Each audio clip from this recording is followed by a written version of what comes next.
మన ప్రభువు అయిన యేసుక్రీస్తు నామములో మీ అందరికీ నా హృదయపూర్వకమైన వందనాలు. దేవుడు ఈ దినమంతా మీకు మీ కుటుంబాలకు తోడై ఉండి మిమ్మల్ని ఆశీర్వదించి కాపాడునుగాక. పరిశుద్ధ గ్రంథంలో నుండి తెస్సలోనికైలకు రాసిన మొదటి పత్రిక 5వ అధ్యాయం 15వ వాక్యాన్ని నేను చదువుతూ ఉన్నాను. జాగ్రత్తగా మీరు ఆలకించండి. ఎవడును కీడునకు ప్రతి కీడు ఎవరికైనాను చేయకుండా చూచుకునుడి. మీరు ఒకని ఎడల ఒకడు మనుషులందరి ఎడల ఎల్లప్పుడూ మేలైన దానిని అనుసరించి నడుచుకునుడి. ఎల్లప్పుడూ సంతోషముగా ఉండుడి. ఎడతెగక ప్రార్థన చేయుడి. దైవజనుడైన పౌలు సంఘానికి ఒక పత్రికను రాస్తూ ఆ సంఘానికి ఒక చక్కని శ్రేష్టమైన మాట చెప్తున్నాడండి. సంఘస్థులారా, మీరు ఎల్లప్పుడూ సంతోషముగా ఉండండి. అంటే బహుశా నాకు వచ్చిన ఒక డౌట్ ఏంటంటే, ఆ సంఘంలో ఒకవేళ సంతోషం లేక, ఆనందం లేక, ఒకవేళ వాళ్ళు కన్నీళ్ళ మధ్యలో ఉన్నారేమో అండి. బహుశా అలాంటి వారు లేకపోలేదు, ఉండే ఉంటారు. అందుకే దైవజనుడు ఆ సంఘానికి ఒక ప్రత్యేకమైన శైలిలో, ఒక ప్రత్యేకమైన రీతిలో ఉత్తరాన్ని రాస్తూ ఆ ఉత్తరంలో చక్కని మాట అంటాడండి. సంఘస్థులారా, మీరు ఎల్లప్పుడూ, అంటే ఒక ఆదివారమే కాదండి, లేకపోతే ఒక సోమవారమే కాదు, ఒక మంగళవారమే కాదండి. దైవ సేవకుడు అంటారు, మీరు ఎల్లప్పుడూ మీరు సంతోషముగా ఉండటం నేర్చుకొనండి అని ఈ దైవజనుడు ఆ సంఘానికి ఒక ఉత్తరం రాస్తున్నారండి. బహుశా ఆ సంఘములో ఉన్న వారు కూడా అడిగి ఉండొచ్చేమో, ఏమయ్యా దైవజనుడా, ఉత్తరం అయితే బాగానే రాసావు, కానీ ఎల్లప్పుడూ ఎలా సంతోషకరంగా ఉండగలము? కుటుంబం అన్న తర్వాత ఏదో ఒక కలవరం కలుగుతుంది కదా. కుటుంబం జీవితం అన్న తర్వాత ఏదో ఒక ఆటుపోట్లు ఎదురవుతాయి కదా.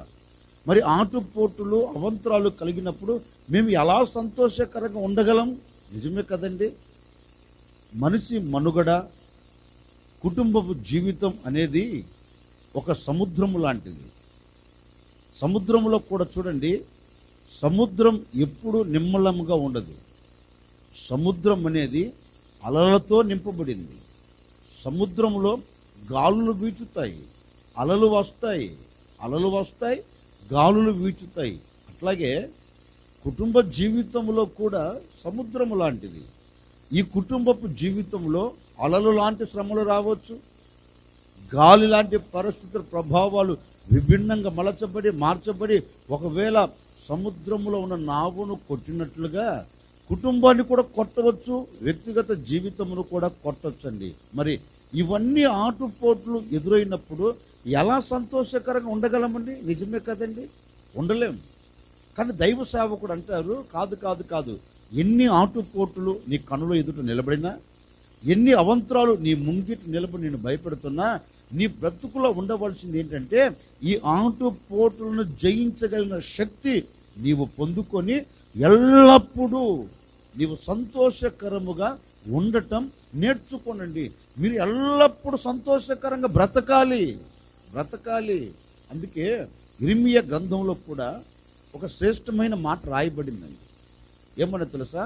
మనం ఆరాధించే దేవుడు కూడా మనము సంతోషకరముగా ఉండాలని కోరుకునేవాడు.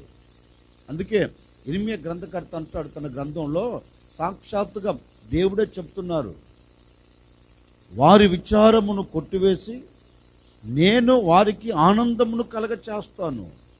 కలగచేయటమే కాదు, కన్నికలు, యవనస్తులు, వృద్ధులు సంతోషముతో నాట్యమాడుతారు. దేవుని ఉద్దేశం కూడా ఏంటంటే కన్నీళ్ళ మధ్యలో ఉన్నవాడు కన్నీళ్ళ మధ్యలోనే ఉండాలని కాదండి. బాధల మధ్యలో ఉన్నవాడు బాధల మధ్యలోనే ఉండాలని కాదండి. నేను ప్రకటించే యేసు కోరిక ఏంటో తెలుసా? ఈ మాటలు వింటున్న నీ జీవితంలో కన్నీరుగా ఉండాలని కోరుకునేవాడు కాదు. కన్నీరును తుడిచివేసి నీవు సంతోషపడాలని కోరుకునే దేవుడు, నీవు ఆనందపడాలని ఆశపడే దేవుడు. అందుకే దైవ సేవకుడైన పౌలు అంటారు, మీరు ఎల్లప్పుడూ సంతోషకరంగా ఉండండి. యేసయ్య కూడా అదే చెప్తున్నారండి. ఒకవేళ మీరు ఏ విచారముతో ఉన్నారో, ఏ ఆదరణ కోల్పోయారో, సంతోషము నాట్యము నీ బ్రతుకులను విడిచి వెళ్ళిపోయిందేమో, భయపడకండి. మరలా మీ దుఃఖమును తీసివేసి మీ దుఃఖమునకు ప్రతిగా నేను సంతోషమును అనుగ్రహించబోతూ ఉన్నాను, సంతోషముతో నేను నింపబోతూ ఉన్నాను, సంతోషం అనుగ్రహించి మిమ్మల్ని సాగనంపుతాను అని ఆనాడు ఇశ్రాయేలీయుల ఎడల సంతోషాన్ని కలుగచేసి ఆనందకరంగా వారు సాగి వెళ్ళినట్లుగా, ఇదిగో ఈ ఉదయకాల సమయంలో కూడా మీరు ఈ దినమంతా సంతోషకరంగా ఉండేటట్లుగా నా దేవుడు మీ విచారాలన్నింటినీ కొట్టివేయబోతూ ఉన్నాడు, మీ విచారాలన్నింటినీ తీసివేయబోతూ ఉన్నాడు. సంతోషముతో కూడిన నాట్యముతో కూడిన సంతోషం నీ కుటుంబంలో నా దేవుడు ఈ దినము నిలబెట్టబోతూ ఉన్నాడు. దైవ సేవకుడు కోరుకునే కోరిక అదే. సాక్షాత్తుగా యేసయ్య కోరుకునే కోరిక కూడా అదే అండి. అంటే యేసుక్రీస్తు కూడా అంటారు, నా ప్రజలు దుఃఖంలో ఉండకూడదు, నా ప్రజలు ఎలా ఉండాలి? సంతోషకరంగా బ్రతకాలి. దేవుడిచ్చే సంతోషం కాదండి, లోకములో కూడా సంతోషం ఉంది. బహుశా మీరు అంటారేమో, ఏమయ్యా దేవుడైనా సంతోషం ఇచ్చేది లోకం ఇవ్వదా? లోకం కూడా ఇస్తుందండి, లోకం కూడా సంతోషం ఇస్తుంది. ఆ సంతోషం ఎప్పటి వరకు అంటే పరిశుద్ధ గ్రంథం చక్కగా రాయబడింది. యోబు గ్రంథకర్త తన గ్రంథంలో రాస్తారండి, భక్తిహీనుల సంతోషము నిమిషము మాత్రమే. అంటే లోకమిచ్చే సంతోషం ఒక్క నిమిషమేనండి, కన్ను రెప్పపాటు, అంతలో కనపడుతుంది, అంతలో ఆవిరైపోతుంది. ఏంటిది? లోకమిచ్చే సంతోషం. కానీ నా ప్రభు ఆ సంతోషం ఇస్తాను అంటలేదండి. ఎలాంటి సంతోషం? నిమిషం ఉండే సంతోషము కాదు. నీవు ఎప్పుడు ఆనందించగలిగిన, ఎప్పుడు సంతోషకరంగా బ్రతకగలిగిన ఆ సంతోషాన్ని నా దేవుడు నీ చేతులకు అప్పగించబోతూ ఉన్నాడు. ఈ దినమంతా నీవు సంతోషించదవుగాక, ఈ దినమంతా నీవు ఉల్లసించదవుగాక. ఎల్లప్పుడూ నీవు, నీ కుటుంబం, నీవు, నీ పిల్లలు సంతోషకరంగా సాగి వెళ్ళుదురుగాక. ఒకవేళ ఈనాటి వరకు నీ బ్రతుకుల్లో సంతోషం లేక దుఃఖపడుతున్నావేమో, ఈనాటి వరకు సంతోషము కరువైపోయి కన్నీరు కారుస్తున్నావేమో, నా సహోదరి సహోదరుడా, నా తల్లిదండ్రులారా, మీరు భయపడవలసిన అక్కర్లేదు. ఈ ఉదయకాల సమయంలో నా ప్రభు నీతో చెప్పకనే చెబుతున్నారు, భయపడవలసిన అక్కర్లేదు. మీరు ఎల్లప్పుడూ సంతోషకరంగా ఉండేటట్లుగా నేను మీ దుఃఖమును తీసివేయబోతూ ఉన్నాను, మీ దుఃఖమును కొట్టివేయబోతూ ఉన్నాను. ఈ దినమంతా నీవు సంతోషించదవుగాక. ఓ సేవకుడిగా నేను కూడా కోరుకుంటున్నానండి. ఆ రోజు దైవజనుడైన పౌలు సంఘాన్ని కోరుకున్నట్లుగా ఒక సేవకుడిగా ఈ ఉదయకాల సమయంలో నేను కోరుకొని మిమ్మల్ని ఆశీర్వదిస్తున్నానండి. ఈ దినమంతా నీవు, నీ కుటుంబం, ఈ దినమంతా నీవు, నీ పిల్లలు, ఈ దినమంతా నీ వ్యాపారంలో, నీ చేతి పనిలో తప్పక నీవు సంతోషించదవుగాక, నీవు సంతోషించదవుగాక. ఒకవేళ నీ ప్రక్కన ఎవరున్నారో, నీ భార్య కావచ్చు, నీ పిల్లలు కావచ్చు, మీ తల్లిదండ్రులు కావచ్చండి, ఎవరు ఈ ఉదయకాల సమయం నీ ప్రక్కన ఉన్నారో ప్రక్కన వారిని చూచి ఒక మాట చెప్పండి, ఎల్లప్పుడూ నీవు సంతోషకరముగా ఉండేదవుగాక. చెప్పండి, ఒకరికొకరు చెప్పుకోండి, ఒకరు చెప్పుకోండి. ఎల్లప్పుడూ నీకు సంతోషం కలుగునుగాక, ఎల్లప్పుడూ నీకు సంతోషం కలుగునుగాక, ఎల్లప్పుడూ సంతోషం కలుగునుగాక. ఈ ఉదయకాల సమయం మీరు కోరుకున్నట్లే ఎల్లప్పుడూ మీరు సంతోషకరంగా జీవించెదరుగాక. ఈ దినమంతా కూడా నువ్వు సంతోషకరంగా సాగి వెళ్ళుదువుగాక. అందుకే దైవజనుడైన పౌలు అంటారు, సంగమా మీరు ఎల్లప్పుడూ ఎలా ఉండాలి అంటే సంతోషకరంగా మీరు ఉండండి. ఎల్లప్పుడూ సంతోషకరంగా ఎప్పుడు ఉండగలుగుతాం? దావీదు రాసిన 16వ కీర్తన 11వ చరణమును నేను చదువుతా ఉన్నాను. జీవ మార్గమును నీవు నాకు తెలియచేసేదవు, నీ సన్నిధిని సంపూర్ణ సంతోషము కలదు, నీ కుడి చేతిలో నిత్యము సుఖము కలవు. కీర్తనాకారుడైన దావీదు భక్తుడు చక్కని కీర్తన రాస్తున్నాడండి. ఏమని రాస్తున్నారు అంటే, నీ సన్నిధిలో నాకు ఏం కలిగిందంటే సంపూర్ణ సంతోషం. ఏం దావీదు, సంపూర్ణ సంతోషం నీ కుటుంబంలో కలగలేదయ్యా. సంపూర్ణ సంతోషం నీ కన్న బిడ్డల ద్వారా నీకు కలగలేదయ్యా. కన్నవాడే కత్తి చేత పట్టాడు, ఇంకెక్కడ సంతోషం ఉండగలుగుతుందయ్యా. కన్నవాడే విరోధిగా మలచబడిపోయారు, ఇంకెక్కడ ఆనందం ఉండగలుగుతుందయ్యా. పిల్లనిచ్చిన మామే నా మీద విషపు చూపులు చూచాడు, ఇంకెక్కడ ఆనందం దొరుకుతుంది నాకు. ఆనందం ఇవ్వవలసిన మామ ఆనందం ఇవ్వలేదు, ఆనందం ఇవ్వవలసిన కుమారుడు ఆనందాన్ని ఇవ్వలేదు, ఆనందం ఇవ్వవలసిన తల్లిదండ్రులు నాకు ఆనందం ఇవ్వలేదు, సంతోషాన్ని ఇవ్వలేదు. ఏ ఒక్క రోజు కూడా నా కుటుంబంలో నేను సంతోషకరంగా లేనయ్యా. నా అన్నదమ్ముల మధ్య నేను సంతోషకరంగా బ్రతకలేదయ్యా. నేను కన్న బిడ్డల ఎదుట నేను సంతోషకరంగా బ్రతకలేదయ్యా. పిల్లనిచ్చిన మామ దగ్గర ఉన్నప్పుడు నేను సంతోషకరంగా బ్రతకలేదయ్యా. ఏ క్షణం ఏమి వాటిల్లుతుందో, ఏ క్షణము నా ప్రాణము పోతుందో అని తలంచడం తప్ప నేను సంతోషకరంగా ఉండిన క్షణముంటూ నా కంటికి కనపడదు. మరి ఎక్కడ ఉంది నీకు సంతోషం అంటే, దావీదు అంటాడండి, నాకు భూమి మీద ఎక్కడ కనపడలా, ఏ ప్రజల మధ్య నాకు సంతోషం కనపడలా. నాకు సంతోషం ఎక్కడ కలిగిందో తెలుసా? సంపూర్ణమైన సంతోషం నాకు ఎక్కడ దొరికిందో తెలుసా? నేను నా దేవుని సన్నిధిలోనికి వెళ్ళి నా దేవుని సన్నిధిలో నేను నా దేవుని పాదాలు పట్టుకుంటే నా దేవుడు నాకు ఎలాంటి సంతోషం ఇచ్చాడో తెలుసా? అంతలో కనపడి అంతలో మాయమైపోయే సంతోషం కాదు.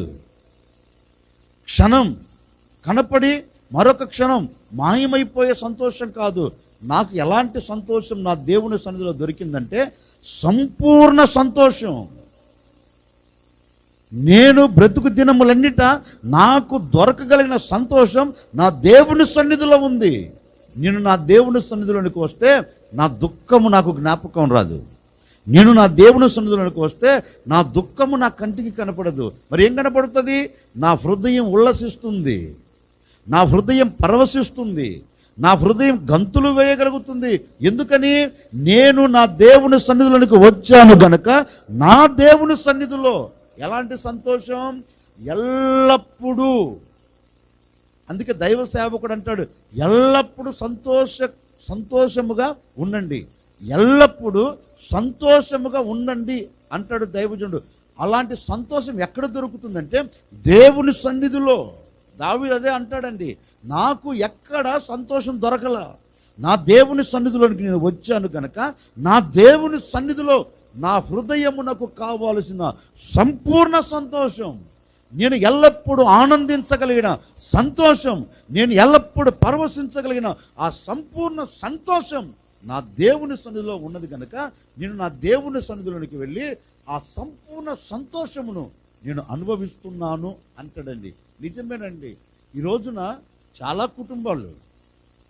కుటుంబాలు క్రైస్తవులు అనబడుతున్న వారు కావచ్చండి, విశ్వాసులు అనబడుతున్న వారు కావచ్చండి. ఈ రోజున దేవునికి సన్నిధికి దూరమైపోయి దేవుని సన్నిధిలో ఉన్న సంతోషాన్ని కోల్పోయి కన్నీరు కారుస్తున్న కుటుంబాలు కోకొలలుగా ఉన్నాయండి. ఎందుకని? దేవుని సన్నిధిలోనికి రాక, దేవుని సన్నిధిలో చేరి దేవునిని అడగక లోకం వెళ్తున్నారు. మాకు అక్కడ సంతోషం ఉందిలే, ఇక్కడ సంతోషం ఉందిలే అని అడుగులు వేస్తున్నారు. అది ఎంత మట్టుకు అంటే ఒక్క నిమిషము మాత్రమే, ఎల్లప్పుడూ ఉండే సంతోషము కాదు. ఈ రోజున విశ్వాసం కూడా అండి దేవుని సన్నిధికి దూరం అయిపోయి దేవుని సన్నిధిలో ఉన్న దీవెనను, దేవుని సన్నిధిలో ఉన్న సంతోషాన్ని పోగొట్టుకొని ఈ రోజున విశ్వాసి జీవితంలో పొడచూపేది ఏంటో తెలుసండి? కన్నీరు. ఒక క్రైస్తవుడు జీవితంలో పొడచూపేది ఏంటో తెలుసండి? కన్నీరు. ఎందుకని? దేవుని సన్నిధికి వచ్చి సంతోషాన్ని పొందుకోవాలంటే వెనకంజ వేస్తున్నావు. అందుకే కదా ఈనాటి వరకు కన్నీరు కార్చేది. అందుకే ఒక సేవకుడిగా నేను మరలా మీతో చెప్తున్నాను, ఆనాడు దావీదు దేవుని సన్నిధిలోనికి వచ్చి దేవుని సన్నిధిలో ఉన్న ఆ సంతోషాన్ని అనుభవించినట్లుగా మీరు దేవుని సన్నిధిలోనికి వస్తే నీకు ఎల్లప్పుడూ సంపూర్ణమైన సంతోషం దేవుని సన్నిధిలో దొరుకుతుందండి. సదాకాలం ఉండగలిగిన సంతోషం నీకు ఎక్కడా దొరకదండి, ఎక్కడా దొరకదు. ఒకవేళ దేవునికి దూరం అయ్యావా, దేవుని సన్నిధికి దూరం అయిపోయావా, దేవుని సన్నిధిలో ఉన్న సంతోషాన్ని పోగొట్టుకొని ఒకవేళ వేదన పడుతున్నావా, దేవుని సన్నిధిలో ఉన్న సంతోషానికి దూరం అయిపోయి ఒకవేళ కన్నీరు కారుస్తున్నావా, ఒక సేవకుడిగా మరలా చెప్తున్నాను, నా సహోదరి సహోదరులారా, దేవుని సన్నిధికి వచ్చి దేవుని సన్నిధిలో ఉన్న ఆనందం నీవు అనుభవించినట్లుగా మరలా దేవుని సన్నిధికి వచ్చేదానికి నీవు ప్రయత్నం చేసి దేవుని సన్నిధిలో ఉన్న ఆ సంపూర్ణ సంతోషమును నీవు పొందుకోవాలని మరలా ఒక సేవకుడిగా నేను మీకు హెచ్చరిక చేస్తున్నాను. ఒకవేళ ఈనాటి వరకు దేవునికి దూరం అయిపోయి సంతోషం కోల్పోయారా, మరలా దేవుని సన్నిధికి రండి. దావీదు దేవుని సన్నిధిలోనికి వచ్చినట్లుగా నీవు దేవుని సన్నిధిలో అడుగు పెడితే తప్పక నా దేవుడు నీ బ్రతుకులో ఒక అద్భుతమైన కార్యం జరిగించబోతూ ఉన్నారు. ఎప్పుడు నీవు చూడలేని సంతోషాన్ని నా దేవుడు నీ బ్రతుకులు నిలబెట్టబోతూ ఉన్నాడు. నీవు దేవుని సన్నిధికి వచ్చి దేవుని సన్నిధిలో నీవు అడగగలిగితే నిశ్చయముగా ఈ దినమంతా నీ బ్రతుకు దినములన్నిట నీవు ఎల్లప్పుడూ సంతోషకరంగా ఉండగలిగిన ఆ సంపూర్ణమైన సంతోషం నా దేవుడు నీ కుటుంబంలో నిలబెట్టబోతూ ఉన్నాడు. నీ కుటుంబంలో అలాంటి సంతోషం నిలబెట్టునుగాక, అలాంటి సంతోషం దేవుడు నీకు ఇచ్చి నేను నడిపించునుగాక. అందుకే దైవ సేవకుడు అంటాడండి, ఎల్లప్పుడూ సంతోషకరంగా ఉండండి, ఎల్లప్పుడూ సంతోషించండి, ఎల్లప్పుడూ సంతోషించండి. ఎల్లప్పుడూ మనం సంతోషించాలంటే ఏం చేయాలంటే, మనం దేవుని సన్నిధిలోనికి వస్తే ఎల్లప్పుడూ సంపూర్ణముగా ఉండే ఆ సంతోషాన్ని దేవుడు మన చేతులకు అప్పగిస్తాడండి. ఒక సేవకుడిగా ఈ ఉదయకాల సమయంలో మనసారా కోరుకుంటున్నాను, నువ్వు ఎక్కడ ఉన్నా, ఏ స్థలంలో ఉండి ఈ మాటలు వింటున్నా, ఓ చిన్న నిర్ణయం తీసుకో. అయ్యా, నేను నీ సన్నిధిలోనికి వస్తాను, నీ పాదాలు పట్టుకుంటాను, మరలా నాకు సంతోషం ఇవ్వండి, మరలా నాకు ఆనందం ఇవ్వండి అని నోరు తెరచి దేవుని పాదాలు పట్టుకోగలిగితే నిశ్చయముగా ఈ దినమంతే కాదండి, నీ బ్రతుకు దినములన్నిట నీవు సంతోషాన్ని చూడబోతూ ఉన్నావు. నీవు సంతోషించదవుగాక, నీవు సంతోషించదవుగాక. ఈ దినమంతా నీవు నీ కుటుంబం సంతోషకరంగా సాగి వెళుదురుగాక. ఈ దినమంతా నీ వ్యాపారంలో నీకు సంతోషం కలుగునుగాక. ఈ దినమంతా నీ చేతి పనుల సంతోషం కలుగునుగాక. ఈ దినమంతా నీ చదువుల రంగాల్లో సంతోషం కలుగునుగాక. ఈ దినమంతా నీ ఉద్యోగంలో సంతోషం కలుగునుగాక. ఈ దినమంతా నీవు ఏది పూనుకొనినా ఆ పనిలో నా దేవుడు నీకు సంతోషం ఇచ్చి నడిపించబోతూ ఉన్నాడు.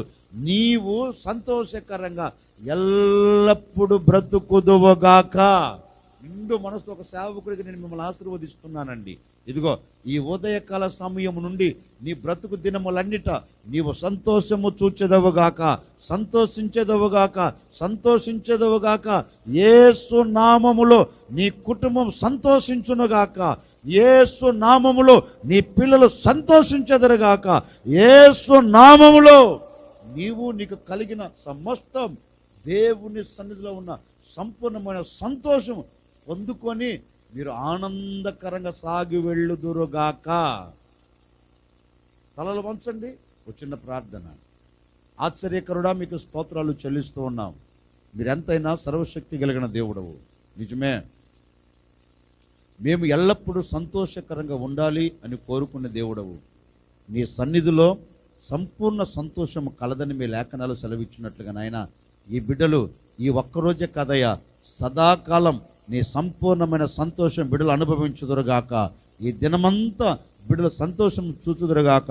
బ్రతుకు దినములన్నిట సంతోషానికి నాంది పలుకుదురుగాక. తండ్రి, నీ సన్నిధిలోనికి వచ్చి ఎవరైతే కన్నీరు కార్చి ప్రార్థన చేసుకుంటున్నారో సంతోషము కావాలని వ్యాపారంలో, చేతి పనుల్లో, చదువుల్లో, ఉద్యోగాలలో, ఆత్మీయ స్థితిలో సంపూర్ణమైన సంతోషం యేసు నామములో కలుగునుగాక. అట్టి కార్యం, అట్టి సంతోషం ఈ ప్రజలకు దయచేయమని యేసు నామములు అడిగి వేడుకొనుచున్నాము తండ్రి, ఆమెన్. ఈ దినమంతా నా ప్రభు మీకు తోడే ఉండి మీ బ్రతుకు దినములన్నిట మీరు ఎల్లప్పుడూ సంపూర్ణమైన సంతోషమును పొందుకొని మీరు సంతోషించెదరుగాక.